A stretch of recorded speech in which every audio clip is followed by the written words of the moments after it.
पहाटेचे 4 वाजले तर हा गुकुळगाव कसा शांत झोपला आहे. कुणालाच कसली कदर नाही. या थंडीच्या मोसमात बिचाराने खेळून धरलं असं वाटतं. हे चंद्रा, हे सुंदरा, का म्हणावं? नवऱ्यांना सोडत नाही का या नवऱ्यांना सोडत नाही. अगे दीपाली, अगे रुपाली. का ग राधा, काय झालं तुला? आम्हाला काही करून देत नाही. अगं काय करून देत नाही. अगं राधे, काम ग.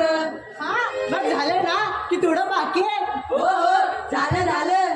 आणि ती तारा तिचा चालला पसारा आवरेल तेव्हा ना. जा बाई, मी नाही येत. असं कसं चालेल? संघर्षाची वाट मोठी असली तरी चालत राहणे हे आपलं कर्तव्य आहे. पायी आल्या. ए गप्प असं का तुम्ही.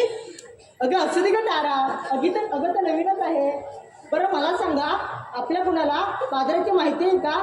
चे नाही ग राधा, तुम्हालाच माहित नाही. मग आता आपल्याला मावशीला समोर घेतली पाहिजे. मग घे की तूच. अगं तूच घे की. नाही ग राधा, काल तिजने माझं खूप भांडण झालं. तू काय नुसती भांडतच असते. अगं चंद्रा तूच घे की ग. घेते. अगं मावशी, अगे मावशी. कोण आहे दारात?